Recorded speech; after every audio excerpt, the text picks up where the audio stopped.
Viladecans va acollir ahir un acte d'Esquerra Republicana de Catalunya envers l'impuls del seu model de seguretat integral al servei de la ciutadania.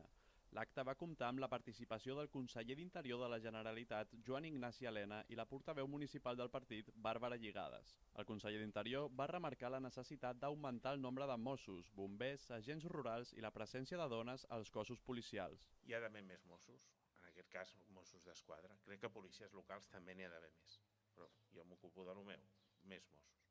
I nosaltres hem fet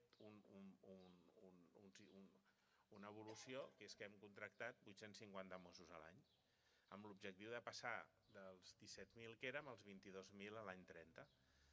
I fa 3 anys en vam contractar 800, i fa 2 anys en vam contractar 800, i fa un any 800, i aquest any 800, i l'any que ve 800, de forma que el creixement del cos de Mossos d'Esquadra ha passat de 17.000, que teníem fa 3 anys, a 18.600 ara.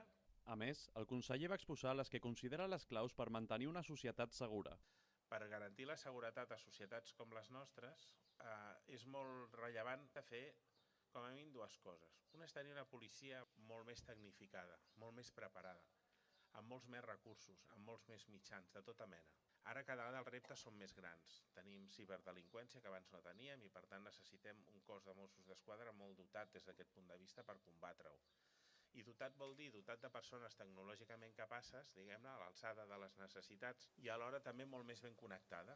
Finalment, també es va esmentar la necessitat d'invertir més recursos en investigació i en aconseguir una policia tecnològicament més potent i més pròxima.